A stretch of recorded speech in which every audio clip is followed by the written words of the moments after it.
Greetings to everyone. You are Slavyanka donors. My name is Susan Lambert, and I'm one of the singers in Slavyanka. I'm here today with two of our prominent members of Slavyanka, Bettina Gray and Lauren Carley. Slavyanka and its artistic director, Irina Shakhnova, are extremely grateful to each and every one of you for your generous donations. We are especially thankful for your support during these past difficult years during the COVID pandemic. We are thriving. We are indeed thriving, but we wouldn't be so if it weren't for you, our donors. So, to show our deep appreciation, we want to gift you with a few conversations that will inform you of some of the unique and intriguing activities that Slavyanka has participated in and continues to engage in. Our second discourse is presented by Lauren Carley, who is Slavyanka's assistant director. She has vast vocal ensemble experience and solo experience and will share with you a very interesting project that Slavyanka undertook over the last 2 years during the pandemic years. And this is introducing our singers to an interesting vocal technique called the Estel technique. Lauren is an interdisciplinary artist, singer, performance coach, choral director, international retreat leader, and writer. She has led community choral groups for 17 years. She is the assistant conductor for the San Francisco-based Russian group, which is us, Slavyanka, past artistic director of the Women's Antique Vocal Ensemble, and has taught choral music for Oakland schools. She has studied conducting with Joseph Flummerfelt at Westminster Choir College in Princeton. So, Lauren, would you like to tell our audience and our donors about the Estel technique? Okay, sure. Well, I attended a workshop at St. Mary's in Orinda and heard Julie Ford, the director of music out there, conduct her choir.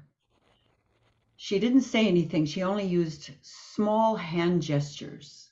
And that choir performed everything from classical to jazz to pop to music theater, which are entirely different vocal techniques and sounds. And I thought, I need to know how to do that. And I started studying and supporting the classes that were being taught out there and listening in on some of the private group teaching. And I said, this is not a new vocal technique. This is a very evolved model from research over many years from Joe Estel, no longer living, but carried on by a number of teachers all over the United States and the world. And some of them have specialized in choral music, and those were the ones that I focused on. It's very prevalent in pop music, which uses a lot of different sounds, far more different sounds than we use in classical music. But it was, of course, my métier, classical music, that interested me. And because of the pandemic, I had the time to study. And I became a practitioner. I was certified as an Estel figure trainer in a quite evolved, elaborate, intensive study, as was Irina. It was nice that we could do it together. And Irina decided that it would be good to train Slavyanka in this system because one can teach this very easily using Zoom, and that was all we had. We were no longer working together because we who were the lifter of spirits and purveyor of all things spiritual through singing had become super spreaders of a virus that we knew very little about and didn't dare sing together. So we began, and but the training of it um, intrigued me because it works via kinesthetic awareness, which we as vocal teachers try to use uh, to get our singers to understand the actual muscles and sensations of singing so that we don't depend totally on someone else to tell us how we're singing, but we know from sensation how we're singing. So Bettina's put up our Zoom screen from one of our sessions, and there we were. I'll just say a few more things about Estill. I don't want to belabor it because it's involved. It is something that takes a good deal of practice to learn, as does any good thing with studying voice. I felt that it worked very, very good for a community choir because it worked with mature singers, and Slavyanka has a number of mature speakers and singers and performers. Those of us who need to communicate by voice, the conductors and teachers, and those who are learning very complicated music, largely Russian, great polyphonic music that was written for the church and requires a great deal of training. And many people come with training, and many people come with very little training. Can I interrupt here for a second? Please do. I wanted to say that Slavyanka not only survived, is still surviving because it's still ongoing, the epidemic, which is particularly hard for singers because there's something like 6 times more exposure to COVID from a singer in the act of singing and aspirating. But I think that's the correct word. Uh, we didn't just survive, I think we thrived. We gave our first concert in 2 years live in June and got a standing ovation. It was the Prayer for Peace concert, a fundraiser for the victims of the Ukrainian war. We sang both Ukrainian and Russian music. The audience loved it, and I would attribute our change in sound and our ability to be a coherent performance group to precisely the new vocal training that Lauren and Irina brought to us. It was wonderful. And Irina and I are trying to make the training of a method that is quite complicated be as absolutely pointed and specific to what we need as mature singers singing classical music. And there are specific, what Esther calls recipes for actual anatomical movement in the vocal tract.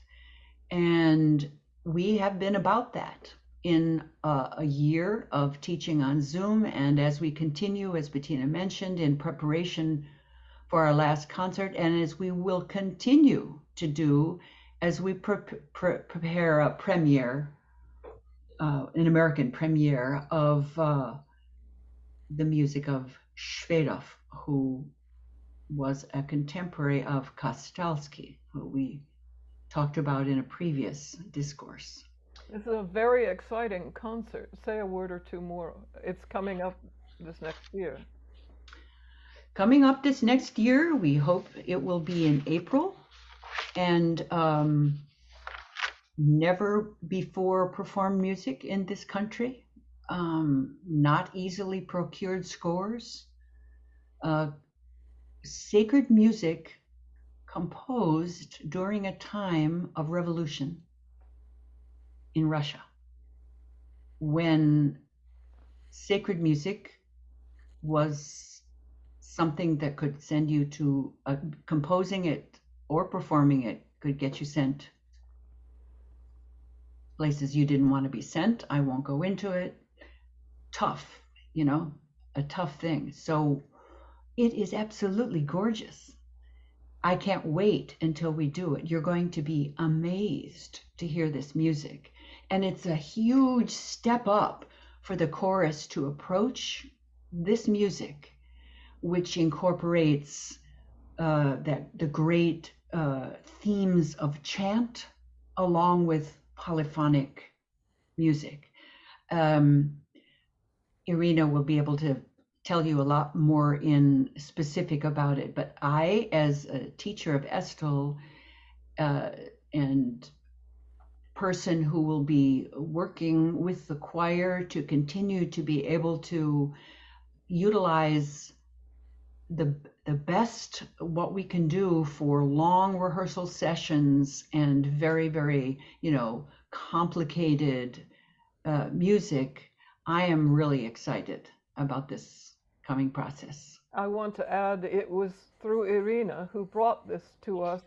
She conducted the first performance, or worked on it, with the composer in Russia when it was still, I believe, she'll have to tell the story, but I believe she had microfiche copies, and at one point it was contraband. It was Mm-hmm. difficult to get. And the scores that I have actually been working with for the chorus to get the notation for our chorus go back to those originals she brought with her. We've been given a special copy of that. So it should be an exciting set of performances coming up. And I would like to close, if I can, of what Irina brings to our chorus and what we enjoy in our musical community. That's it. Yeah. I love this photo. And I love the expression of what Irina brings to us and what all our other talented people behind the scenes. There are so many wonderful behind the scenes moments that perhaps we can share with you, our donors, at another session. So thank you. Thank you, Lauren and Bettina. Thank you so much. And thank our donors for helping And us thank our carry donors. on.